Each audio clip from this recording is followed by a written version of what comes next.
In this video, we're going to continue talking about how to read the Bible, but instead of talking about reading the Bible with our eyes, we're actually going to be talking about how to listen to the scripture and the benefits of listening to the scripture. If you saw my last video, I made a video on how to read the Bible, and I recommended starting with the Gospels and reading the Gospels 5 times and then taking a class on the Gospels so that you could get the fullness of the teaching in you, and then moving on to another book and then repeating that process until you've gone through every book of the Bible. It will take quite a while, but you might be wondering, how on earth do I get the rest of the Bible in me during that time where I'm studying one book and trying to understand one book? There's so much to learn. Yes, there is a lot to learn about the Bible. The Bible is a long series of books. It's a library of books. There's a lot to it. It's both literature and scripture.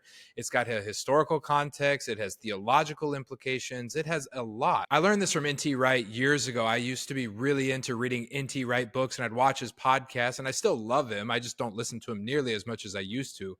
But at the end of every one of his books, he would recommend pretty much the same advice. Read the scripture over and over and over and over until you get it in you. I have an uncle who recommended the exact same thing. To get the scripture in you, just read it over and over and over. Well, I found it was hard to read the scripture over and over and over again because I had a full-time job and I had other things going on at my church. And I was like, what am I going to do to get this in me? And that's when I started listening to scripture. So my full-time job at the time, when I started listening to the scripture, I was a bartender at the Olive Garden, which means I wasn't a real bartender. I just poured wine, but I was in charge of setting up this bar every morning for about 3 hours. And so I decided I'm just going to put my headphones in. I'm going to open up my Bible app and I'm going to hit play, and I'm going to listen to the New Testament, the Gospels. I'm going to listen to the epistles. I'm going to listen to Acts over and over and over again until I get it in me. And then I continued that practice. Occasionally I would listen to it in my car. If I took a long road trip, I would try to just listen to the entire New Testament. Even to this day, as I was getting ready for work this morning, I decided I'm going to listen to the book of Ephesians. That's one of my favorite letters in the entire New Testament. And so I just put it on and I got dressed and I combed my hair and I brushed my teeth while it played in the background. Since that time, I've become an advocate of listening to the scripture, and I think it is an important part of getting it in your mind. I also think it's one of the fastest ways to memorize the scripture. If you think about a Taylor Swift song, most of us, we could just throw a Taylor Swift song on, we would recognize it and be able to sing along with it. Now, I don't know much about Taylor Swift, but I know that if you were to throw on Romeo and Juliet, even though I have not listened to that song since high school, I could sing along with that song because it used to play in the background over and over and over again until it got stuck in here. And that's the same thing that happens when you listen to the scripture over and over and over again. It gets stuck in here. So while you may not be able to just recite it offhand, if someone were to begin a passage, you'd be able to recall it really, really quickly. Now, there's 2 ways to listen to the scripture. There's active listening where you're concentrating, trying to understand it. And there's also passive listening where you just have it on in the background and you're just trying to get it in your mind. And your mind is still capturing all of that as you listen. The inputs of your mind matter. What you allow into your headspace matters. And that comes in the forms of all kinds of media these days.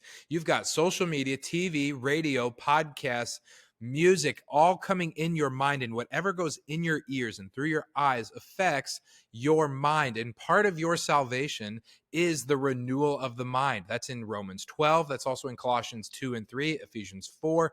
Over and over again, Paul talks about the renewal of your mind as part of your salvation. It's part of your sanctification. It's part of you becoming like Christ. It's renewing your mind in knowledge after the image of its creator. That's Colossians chapter 2.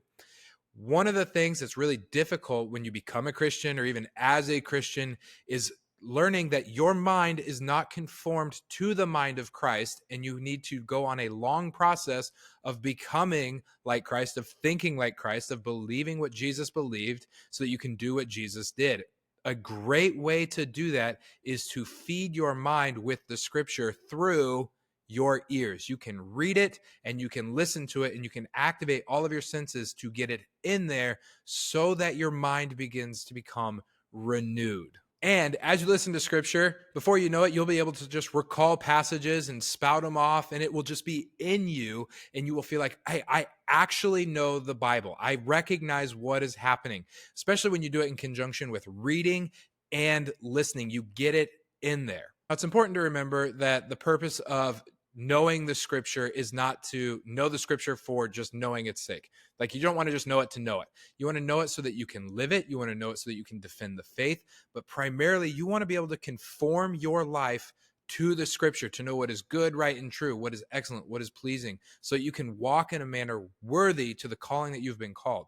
That's the primary reason to memorize and to memorize the scripture, to know the scripture, and to understand the scripture. Any other use of the scripture should be secondary to that. If you recall, in my last video, I said that the purpose of scripture is explained by Paul to Timothy in 2 Timothy, where Paul says all scripture is breathed out by God and it is profitable for teaching, rebuke, reproof, and training in righteousness. That's the purpose of scripture. It's for those four things. Then it says, so that the man of God may be fully equipped, ready for every good work. Doing everything that you can to get the scripture in your mind through your ears and through your reading is going to yield dividends later in your life, and you'll be very thankful that you did it. I've been listening to the scripture now for well over 9 years, and I will continue to do it for the rest of my life. I don't think listening to the scripture should replace reading the scripture, and I don't think reading the scripture should replace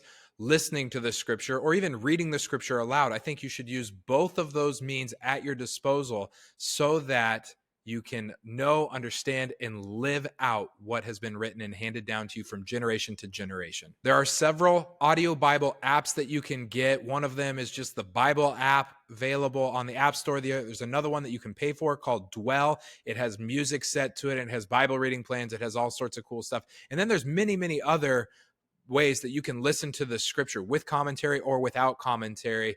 And I'll put links down below so that you can figure out, hey, which app do I want to use for my Bible app?